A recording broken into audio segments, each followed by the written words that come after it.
Hello there friends, over the past few days so many things have happened that it's hard to believe. Changes in Heroic, Vitality, CLOUD9 and Astralis, and if you thought the summer transfer market was a whirlwind, then you haven't seen what's happening right now, especially with the transition to CS2. Teams are frantically making major changes in their rosters, and today we'll discuss just that. Without further ado, let's get straight to it. First off, what's going on with Zonic? Most of the reshuffling seems to hinge on his decision. In my last video I mentioned rumors about him being approached by Falcons, offering a ludicrous amount of money, both as salary and for future transfers. He'd be able to assemble any team he desires. There were also whispers about him being poached by Heroic, and Harumi reported that, but it all seems to be old news now. Just a day later, Deserto, well, you know them, their very trusted source, announced that everything's settled. Zonic is indeed moving to Falcons and won't renew his contract with Vitality. Alongside him, the psychologist of the team will leave as well. This is the psychologist with whom Astralis clinched 4 majors and with whom Vitality won their major in Paris. You can basically say that this guy is Zonic's right hand. And it took a moment for this news to surface, and then Zonic himself confirmed it. He gave an extensive interview explaining why all of this happened. I think that Falcon's project is really attractive. There were some things with Falcon's project that future-wise make so much sense. My ultimate goal is to try to win a major in all 3 games, 1.6 as a player, then CSGO and CS2 as a coach. Why not try and challenge myself yet again by going to a team that will start from a lower competitive rank and try to build them up into one of the best in the world? I'm not joining an existing project with the best players out there. I'm joining a team where my only task is to become the best in the world. It was not the money that drove me to this, short-term wise. I think I should have made more money in Vitality if you don't take just the salary into consideration. Yes, I expect to make more money in Falcons, but that comes with a risk. So it's settled. Zonic has officially departed from Vitality. As the Falcons director puts it, they've signed the Guardiola of the CS world. They understand that it won't be a quick process and they're giving it a 3-year timeline to form the best team in the world. Zonic has the freedom to either retain the current lineup or completely overhaul it. He's been given full autonomy and an unlimited budget. Moreover, remember that Falcons don't have any partnership agreements. That means that all ESL and Blast tournaments will be played through qualifiers.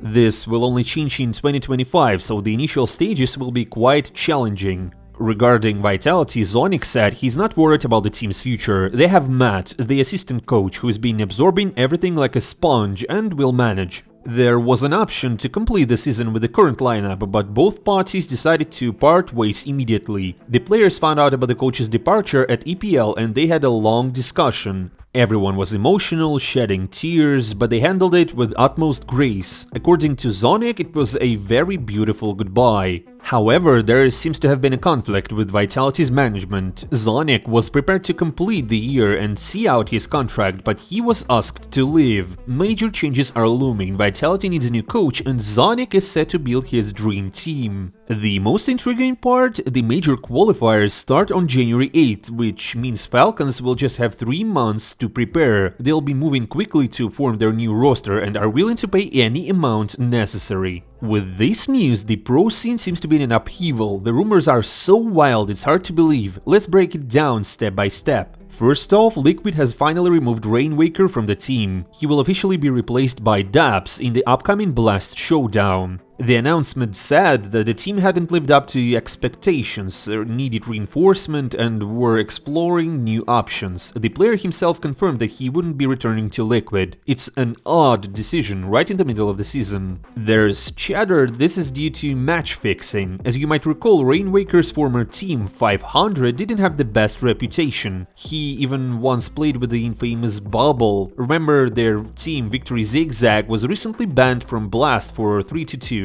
ESIC is currently conducting a major investigation and there's talk that they might have something on Rainwaker. Until everything is disclosed, Liquid decided to let go of a not-so-stellar player with a dubious past. Again, all of this is unofficial, mere community theories, but it does sound plausible. Another important thing before we drop something really big is Stiko's departure from Apeks. Just yesterday they were playing in the major semifinals, and today their lineup is falling apart. This is somewhat expected though. Instead of Stiko, they've taken a player from the academy, Sense. No, it's his nickname, Sense. The announcement states that the recent performances have been lackluster and the players' stats had taken a drip, making the change reasonable. Stiko himself doesn't deny this. He posted a video on YouTube explaining that of the server he's the life of the party, but in-game things haven't been clicking for him lately. Stiko is actively seeking for a new team and aims to qualify for the first CS2 major. Alright, now let's dive into the juiciest part. Let's start with Heroic. As we discussed in previous videos, they had planned reshuffles. The idea was to replace Tassus with Dupree.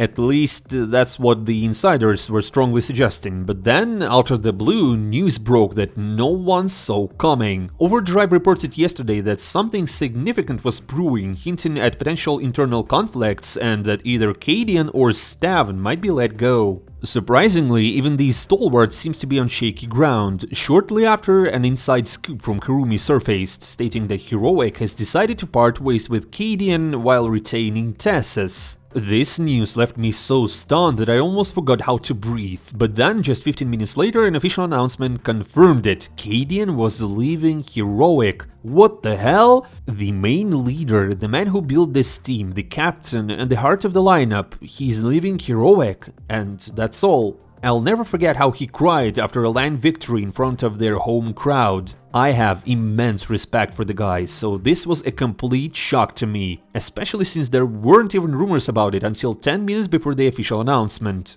The post says that different views on the team's direction in CS2 was the main reason for the split. According to CADIAN himself, there had been disagreements within the team. He had been vocal about the need for changes for a while, but his opinion fell on deaf ears. He had a particular philosophy in mind, but the players seemed to be on a different page. CADIAN had been in talks with the management, suggesting significant changes and proposing new players. Still, in the end, Heroic opted not to overhaul the team entirely, but to let go of the initiator instead. The Danish captain is ready for a new challenge and is even open to stepping down from the OP or IGL role if necessary. Here's what he said: "We had talks on how to move forward and progress, and I think ultimately we had different visions on how we could achieve our goals. I wanted some changes and some people wanted a different way. I think they would have made us more competitive in the big tournaments and the big stages, and they saw it done in a different way. It would not have created the right fundamentals for the future if we met somewhere in the middle." According to various behind-the-scenes stories, CADIAN had disputes with Stavn and apparently with other players as well. After all, it's challenging to keep young players disciplined and make them stick to a highly academic style of CS for many consecutive years, without really winning anything.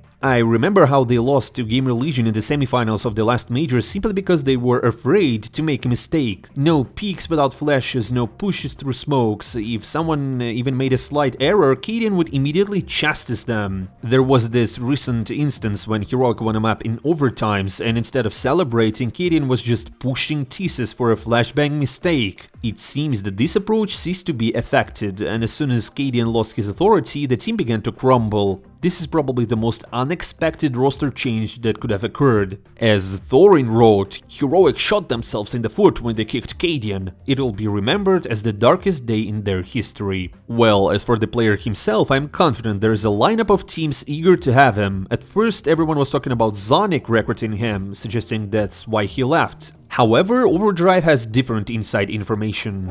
Одни из актуальных вариантов CADIAN — это Liquid и NiP.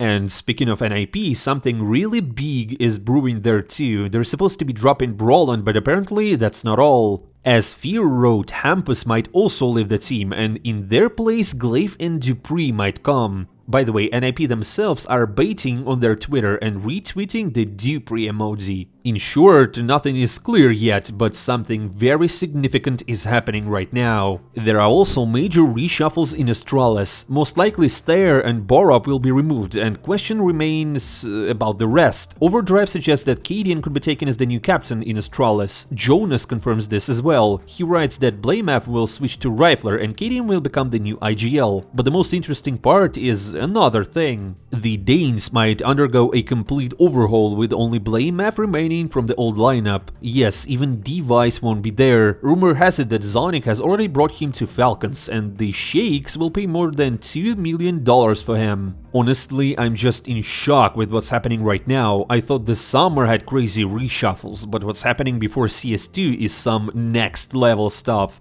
Yes, you might not entirely believe Jonas, but he has predicted several very unexpected reshuffles lately, so anything's possible. Glaive and Dupree to NAP, Device to Falcons, CADIAN to Astralis. Am I living in another universe? Simple to Virtus.pro and Zyvu comes to G2 next? I feel that some big news awaits us in the coming days, so we'll keep an eye on it too. Friends, let me know in the comments what you think about all these mad transfers. What do you say about CADIAN's kick? Did Heroic make the right move or not? Let's discuss. Lastly, I've saved something equally intriguing. What's happening with CLOUD9 currently? Will Boombl4 make a move and will the champion trio reunite? Let's break it down. So first, yesterday Cloud9 teased the audience on Twitter, posting lines from a song that Boombl4 sang on New Year's Eve. A far-fetched hint, but why post such lines in October? However, the insider news we've all been waiting for followed. Harumi reported in his Telegram channel that Cloud9 and Boombl4 have come to an agreement. The deal is done and announcement will be made shortly. If it's true, it's just unbelievable. Once again, on one hand, it's delightful, but on the other, it's super strange. The team played together in only 2 tournaments. Yes, they failed, but who said it would be easy with the instant wins? Could Electronic be such a poor captain, leading the management to urgently look for a new one? Or are there any internal conflicts within the team? Why else would they plan to kick Hobbit?